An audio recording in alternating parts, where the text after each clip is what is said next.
ഗോട്ടിലെ അതിഥി വേഷത്തിലൂടെ വിജയുടെ പിൻഗാമിയെന്ന് സിനിമാ ലോകം വാഴ്ത്തുന്ന നടനാണ് ശിവകാർത്തികേയൻ. ശിവകാർത്തികേയൻ നായകനായ അമരൻ കഴിഞ്ഞ വർഷം തമിഴ്നാട്ടിൽ ഏറ്റവും അധികം കളക്ഷൻ നേടിയ രണ്ടാമത്തെ ചിത്രമായി മാറിയിരുന്നു. അതിനാൽ അമരന്റെ വിജയത്തിന് ശേഷം ശിവകാർത്തികേയന്റെ അടുത്ത ചിത്രത്തിനായി ആരാധകർ കാത്തിരിക്കുകയാണ്. സംവിധായകനായ AR മുരുകദോസിന്റെ കൂടെയാണ് ശിവ തന്റെ 23ാം ചിത്രം ഒരുക്കുന്നത്. ചിത്രത്തിന്റെ ഓരോ അപ്ഡേറ്റും ആരാധകർ ഇരു കൈയും നീട്ടിയാണ് സ്വീകരിക്കുന്നതും. മുരുകദോസിന്റെ മുൻ ചിത്രങ്ങളെ പോലെ ആക്ഷൻ ത്രില്ലറായാണ് ഈ ചിത്രവും ഒരുങ്ങുന്നതെന്നാണ് അപ്ഡേറ്റുകൾ നൽകുന്ന സൂചന. ഇപ്പോഴിതാ ശിവകാർത്തികേയന്റെ പിറന്നാൾ ദിനത്തിൽ ചിത്രത്തിന്റെ ടൈറ്റിൽ ടീസർ അണിയറ പ്രവർത്തകർ പുറത്തുവിട്ടിരിക്കുകയാണ്. മദ്രാസി എന്ന് പേരിട്ടിരിക്കുന്ന ചിത്രത്തിന്റെ ടൈറ്റിൽ ടീസറിന് വൻ വരവേൽപ്പ് തന്നെയാണ് സോഷ്യൽ മീഡിയയിൽ ലഭിച്ചിരിക്കുന്നത്.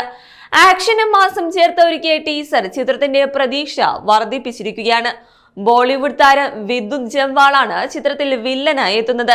വിജയ് മുരുകദോസ് ചിത്രം തുപ്പാക്കിയിലെ വില്ലൻ വേഷത്തിലൂടെയാണ് വിദ്യുത് സൗത്ത് ഇന്ത്യൻ ഇൻഡസ്ട്രിയിൽ ശ്രദ്ധേയനായത്.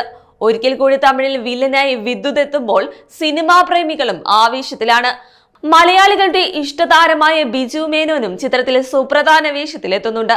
പോലീസ് റോളിലാണ് മദ്രാസിയിൽ ബിജു മേനോൻ എത്തുക. കന്നഡ താരം രുക്മിണി വാസന്താണ് ചിത്രത്തിലെ നായിക.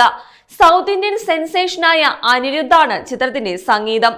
ഒന്നിച്ചപ്പോഴെല്ലാം ചാറ്റ് ബ്ലാസ്റ്റേഴ്സ് മാത്രം നൽകിയ SK അനിരുദ്ധ് കോംബോ 8ാം തവണയാണ് ഇപ്പോൾ ഒന്നിക്കുന്നത്.